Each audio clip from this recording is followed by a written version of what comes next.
ድንግል ፈጣሪዋን ወለደችው። የግርግብ ባለቤቱ ወግ። ጊዜው ወደ አመሻሽ ላይ ነው።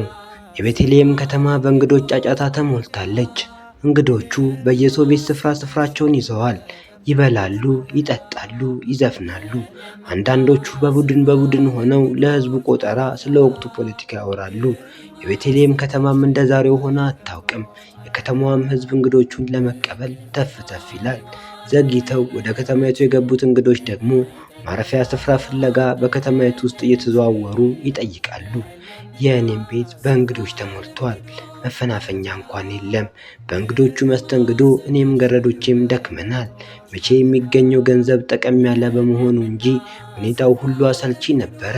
በር ተንኳኳ። በዕለቱ አንዱ አድካሚ የነበረው ደግሞ በር እየከፈቱ ማረፊያ ቦታ ለሚጠይቁት መልስ መስጠት ነው። ብቻ እንደማጉረመረም እያልኩኝ ሄጅ የከፈትኩት አንድ በእድሜ ገፋ ያለ አረጋዊ ከአንዲቱ ሴት ጋር በደጃፊ ቆመዋል። የሴቲቱና የሽማግሌው ዕድሜም በፍጹም አይገናኝም። ግራ የሚያጋባው ግን ሴቲቱ እርጉዝ መሆኗ ነበረ። ሐሳቤን ያቋረጠኝ ጎርነን ያለው የሽማግሌው ድምፅ ነበረ። ለእንግዶች ማረፊያ ስፍራ ፈልገን ነበር አለኝ። በጣም አሳዘኑኝ። በቤት ፍለጋም ብዙ እንደደከሙ ያስታውቃሉ። ምናልባትም የሴቲቷ እርጉዝ መሆኑን ያዩ ሰዎች ስፍራ ይሰጧቸው እንደሆነ ገመትኩኝ። ግን ምን ያደርጋል፣ የእኔም ቤት በእንግዶች ተይዟል። በሐዘን ልቤ እየተነካ ይቅርታ፣ ቦታው በሙሉ በእንግዶች ተይዟል፣ ለእናንተ የሚሆን አንድም ስፍራ የለኝም አልኳቸው። አረጋዊም ሰው ተስፋ በቆረጠ ስሜት ውስጥ በከተማ በሙሉ ተዘዋውረናል። ቤቶቹ በሙሉ በእንግዶች ተይዘዋል። እንደምታየው እኔም ደካማ ሽማግሌ ነኝ። እርሷም መውለጃዋ ወቅት ስለደረሰ እንደ ሌሎቹ መንገዴን በጊዜ ማቋረጥ ስላልቻልን ሌሎቹ ቀድሞውን ስፍራ ነው ያዙት። ከዚህም በኋላ ወዲህና ወዲህ የምንልበት አቅም እንኳን የለንም። እንደውም ትንሽ ስፍራ ብትሆን ፈልግልን አሉኝ። እኔም አረጌታው ቢኖርማ ምን አሻኝ፣ ቤቴን ለእንግዶች ሁሉ ክፍት አድርጌዋለሁ። ነገር ግን አንድም ስፍራ የለም። በግቢ ውስጥ ነፃ ስፍራ እንኳን ቢኖር የከብቶቹ በረት ብቻ ነው፣ መፈናፈኛ እንኳን የለም በማለት አዘኔታዬን ነገርኳቸው። ሰውየው ግን ቶሎ ብሎ ፊቱ በደስታው ተሞልቶ ታዲያ የከብቶቹ በረት ውስጥ እናርፋለና ምንም አትሳቀቅ፣ ለአንድ ሌሊት ብቻ ብንቸገር ነው አሉኝ። በዛ ውስጥ ማረፍ አትችሉም፣ አይመችም፣ ይሸታል ብዬ ብሟገትም በእጅ አላሉኝም። እንዲያውም ትክክለኛ ስፍራ ነው ያለነው ብለው አሉኝ። ሳልወድ በግድም አስገባኋቸው። በበረቱ አንድ ጥግም የከብቶች ግርግም ስላገኙ ሴቲቷን በዛ ረፍ አደረግናት። ወደ ቤቴ ስመለስም የእንግዶቹ መስተንግዶ ሌሊቱን ሙሉ ፋታ አልሰጣለኝ። በከብቶቹ በረት ውስጥ ያሉትን እንግዶችም ትዝ ያሉኝ። ወደ መኝታዬ ገብቼ ጎኔን ሳሳርፍ ነበረ። ደነገጥኩኝ። የሚበሉት እንኳን አለመስጠቴ መኝታውም እንደተመቻቸውና እንዳልተመቻቸው ለመጠየቄ አናደደኝ።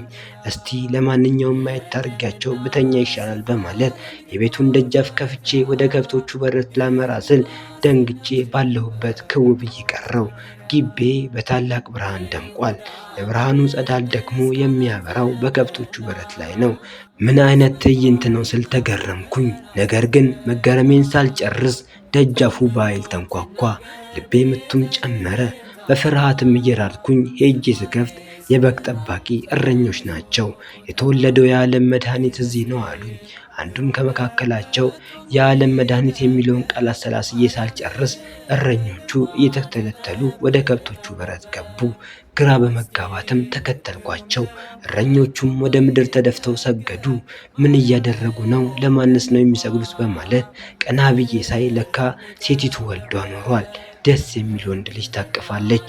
በበረት ውስጥም ያሉት ላሞች በትንፋሻቸው ሲያሟውቃቸው ነበረ። አረጋዊም ሰውዬ እንደኔ በሁኔታዎቹ የተገረመ ይመስላል። እረኞቹም ሰግደው ሲያበቁ ምስጋና ለእግዚአብሔር በሰማያት ሰላምም ለሰዎች በምድር እያሉ በማዜም በደስታ እየዘለሉ እኔን ከቁብ ሳይቆጥሩኝ ከግቤ ተፈትልከው ወጡ።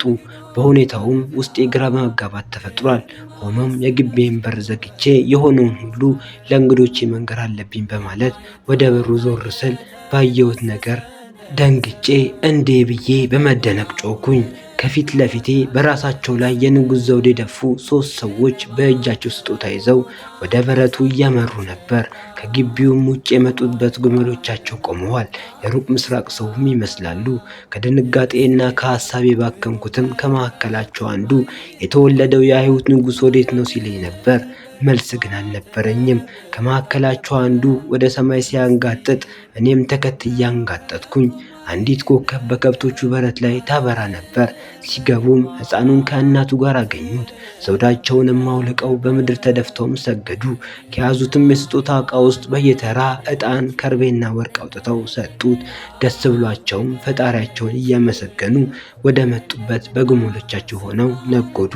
ለካ ሳላውቀው በቤቴ ውስጥ ስፍራ አጥቼለት ከብቶቼ በረት ያስተኛሁት ሲጠበቅ የነበረው መሲህ የዓለም መድኃኒት ንጉሥ ኢየሱስ ነው አልኩኝ በልቤ። በዚህም ሐሳብ እንደደነዘዝኩኝ ሌሊቱ ነግቶ ኖሯልና አረጋዊ ሰውዬ ሴቲቷንና ሕፃኑን ይዞ ለመሄድ ተነሳ።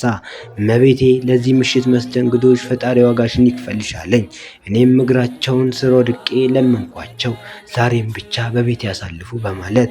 አረጋዊ ሰውዬም የለም ቤትሽ በእንግዶች ተሞልቷል፣ ደግሞ መሄድ አለብን አለኝ። እኔም በሲቃና በህሌ የለም በቤት ያሉት እንግዶች በሙሉ አስወጣለሁ፣ ዛሬም ብቻ እንዳስተናግዳችሁ ፍቀዱልኝ ሲል ተማጸነኝ። እቺ ብንልሽም በወደድን ነበር።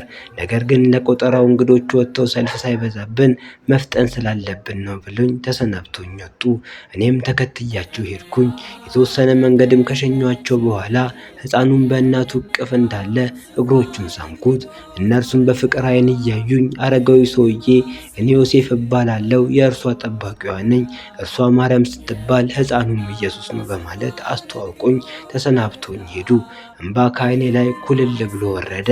በማንነት የማዘንኩኝ የማይረቡና የማይጠቅሙኝን የአይሁድ ሕዝብን፣ የመቅደሱ ካህናቶችን፣ ፈሪሳውያንን በቤቴ በእንግድነት ሳስተናግድ፣ በሳሎንና በመኝታ ቤቴ እግራቸውን አጥቤ ሳስተኛ፣ የሚበሉትን ምግብና የሚጠጡትን ወይን ሳቀርብ ሳስደስት፣ ለአይሁድ ንጉሥና ለዘላለም መድኃኒት በዘመናት ስንጠብቀው ለነበረው መሲህ ስፍራ ልጣለት ወይኔ ያልኩኝ በመቆጨት ለእኔ ቤት ብቻ ሳይሆን ለመላው ቤተልሔም ነዋሪ ያዘንኩኝ። ሁሉም ለንጉሡ ኢየሱስ የሚሆን ስፍራ አልነበራቸውም። በቆምኩበት ቦታም ሳለው ለካ የቤቴ እንግዶች ጓዛቸውን ጠቅልለው በግቢ ሲያጡኝ መንገድ ጀምሮ ኖሯል። የቆምኩበት ስፍራ ደረሱ። ሁሉም በፍቅር የምስጋና ማዕትን አሽጎደጎዱልኝ። ግማሹ ጉንጬን ግማሹ እጄን ለቀም እያደረጉ ስመውኝ ተሰናበቱ። ይህ ሁሉ ሲሆን ግን ልቤ ከእነርሱ ጋር የለም። በቤቴ ስፍራ ካጣውለት ንጉሥ ጋር ነግዷል። ወደ ቤቴም ስመለስ እያስጠላኝ ነበረ። በተለይም ግቢ ውስጥ ስገባ ያን ሁሉ እንግዳ ያስተናገደው ትልቁ ቤቴ ማየት እንኳን አስጠላኝ። ሰተት ብዬ የሄድኩበት ወደ ከብቶቹ በረት ነበረ። በዛም ቁጭ ብዬ አሰላሰልኩኝ። ለጌታዬ የከበረ ስፍራ ለእኔ ደግሞ የተዋረደ ቦታ የሆነው የከብቶች በረት በልቤ ሰው ምን ያህል ሞኝ ነው! በተለያዩ እንግዶች ልቡን ቤቱን ሞልቶ ጌታውን ደጅ የሚያሳድር፣ ቤቱን በእንግዶች አስይዞ የሕይወቱን አዳኝ ለማስተናገድ ስፍራ የሚያጣ፣ መድኃኒቱንና ንጉሡን ማስተናገድ ያልቻለ ከንቱ ፍጥረት የሰው ልጅ። በበረት ውስጥ ያሉት እንስሶች በደስታ ይፍነከነካሉ። በበረታቸው ባደረው እንግዳ የተደሰቱ ይመስላሉ። ለነገሩ የነቢዩ ትንቢትም በሬ ገዢውን አህያም የጌታውን ጋጣ አወቀ፣ እስራኤል ግን አላወቀም፣ ሕዝቤም አላስተዋለም ብሎ የለ ኢሳይያስ 1:3 ላይ። ስለዚህ ለጌታ ስፍራ ያጣው ልቤ እንደቆዘመ ነው። ዓለማዊ ነገር ልቤም ሞልቶት ለጌታዬ ቦታ አጥቼ ጌታን አስወጥቼ ዓለማዊን ነገር አስገብቼ አሁንም ድረስ አለው። የተዋህዶ ልጆች ልባችንን ለጌታ ክፍት እናድርግ። ይቆየን። ማርያምን በልቧ ተጠብቀው ነበር።